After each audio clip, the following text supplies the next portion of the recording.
Welcome to the Nomadic Spaces podcast. I am Sarah Bronstein of Suka Interior Design, and I help people transform their spaces through smart design. Each week, we explore real solutions for real spaces, no matter how small the size. Because good design isn't just about making things pretty, it's about making spaces that actually work.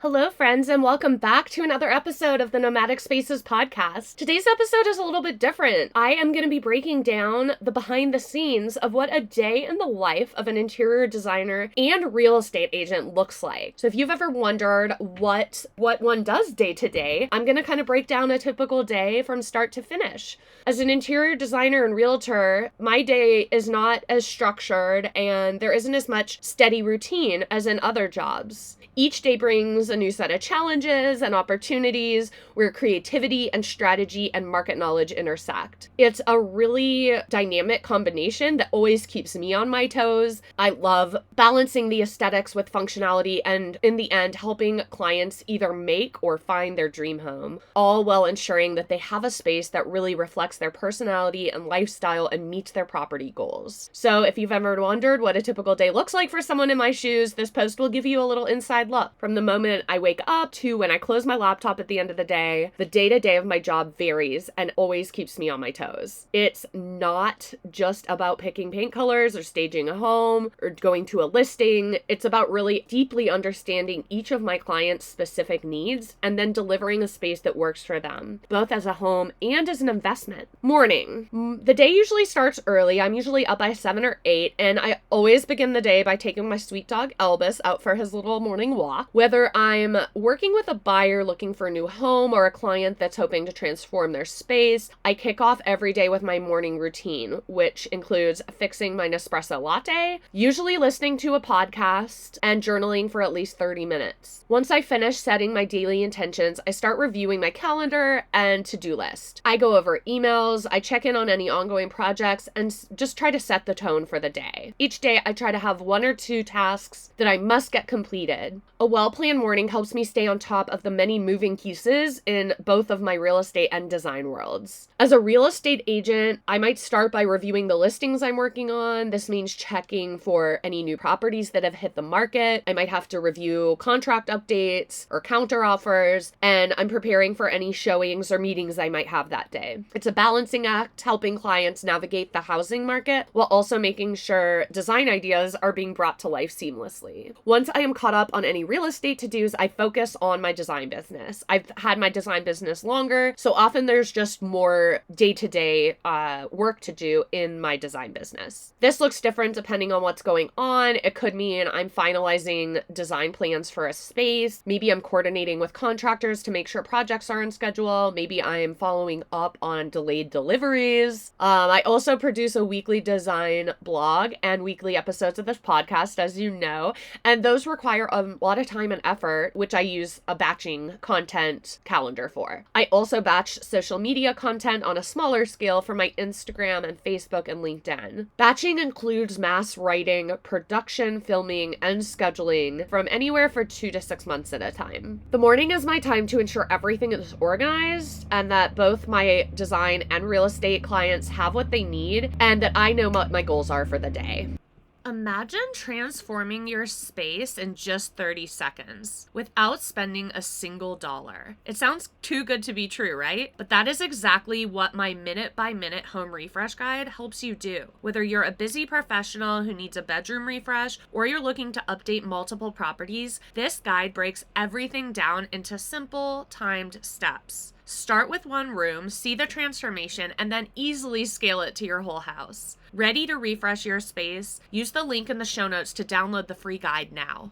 By mid-morning, I'm typically in full work mode. A key part of my day might involve client calls, whether it's trying to help someone find the perfect home or working with a family to design a space that works for them. These calls are really essential. I like to take times to check in with anyone I'm actively working with and just listen carefully to what they want out of the space or home purchase and ensure that my advice and recommendations are being tailored to their specific needs. As a real estate agent, sometimes I'm showing homes during this time. time. This might mean taking clients to a house that just hit the market and walking them through its potential, helping them envision what changes could make it perfect for them. I know that finding the right home goes beyond just location and price. It's also about finding something with the potential that will fit their long-term vision and goals. With design clients, I may also spend part of this morning reviewing progress on ongoing projects. This could mean checking in on renovations or installations, contacting receivers to make sure everything has arrived, that there's no damage to anything. I might be walking a newly designed space to make sure all of our final touches are in place, like adjusting pillows on the sofa, or maybe I'm tweaking artwork. And then this brings us up to lunchtime. Lunch is often a pretty quick break, but it's also, I kind of use it as an opportunity to catch up on things. So sometimes that might be networking with other agents or coordinating with contractors. Often if I didn't have time to work out in the morning, or it's too hot or cold, depending on the season, I often will do a midday workout during lunch. And usually that looks like running around the lake by my house, or if it's too cold or rainy, I will go to my local gym. It is so important for my mental health and mindset to move my body.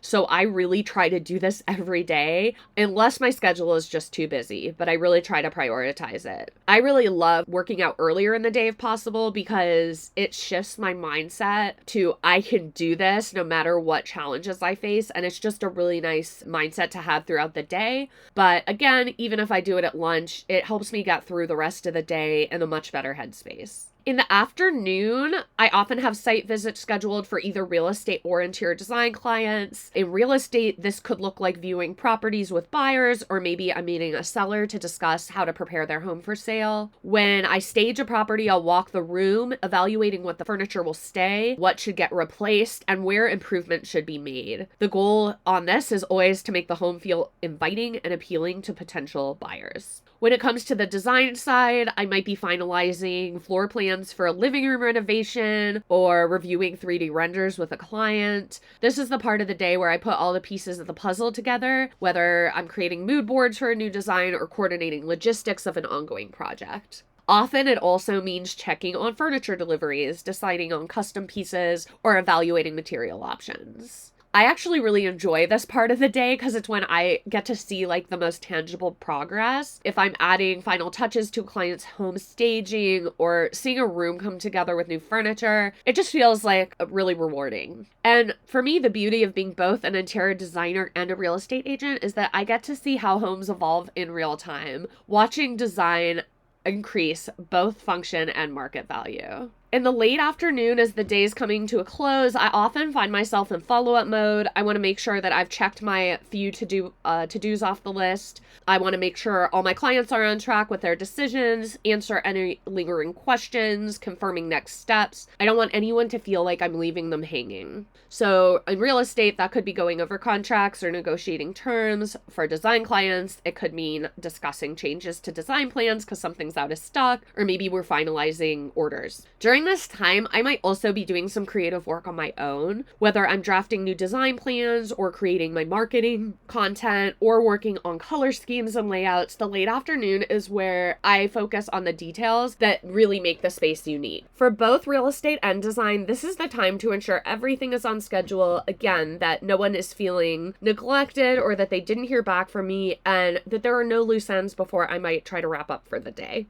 It's all about moving projects forward while ensuring that my clients feel supported and informed throughout the process. As the day ends, I try to take some time and reflect on what's been accomplished. I update my to-do list, getting off anything I completed, and try to get some ideas together for what I need to do for the next day. I might prepare for any meetings that are upcoming. I'm going to ensure that all my moving parts are in sync. And I also like to use this time to just, again, if there's any emails or calls that I haven't followed up on, just to get those done before end of day. Once I actually log off for the evening, which is usually somewhere between 6 p.m. and 8 p.m., I try to do a relaxing yin yoga to stretch and release any tension, especially in my neck and shoulders. If I'm sitting at a desk all day, I can be tight there. And my yoga practice just is a nice it's a nice transformation, if you will, from the workday into personal time. One of the reasons that I love being both an interior designer and a real estate agent is that I'm able to make a lasting impact on people's lives. Whether I'm helping my my clients find the perfect home or transforming a space to meet their goals, the work I do is about much more than aesthetics or sales. It's about creating environments that people will love and feel comfortable in and honestly are life-changing.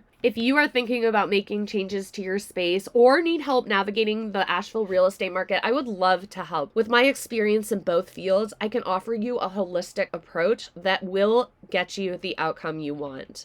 If you're ready to take a next step, let's have a connection call. There's no obligation. We will just talk about your goals, what's going on, and see if I can help. You can reach out to me on my website, which is sukkainteriordesign.com, or you can head over to Instagram and send me a DM. I am at Sukka Interior Design. That is SUKKHA. As always, thank you so much for listening and being here. And until next week, home happy.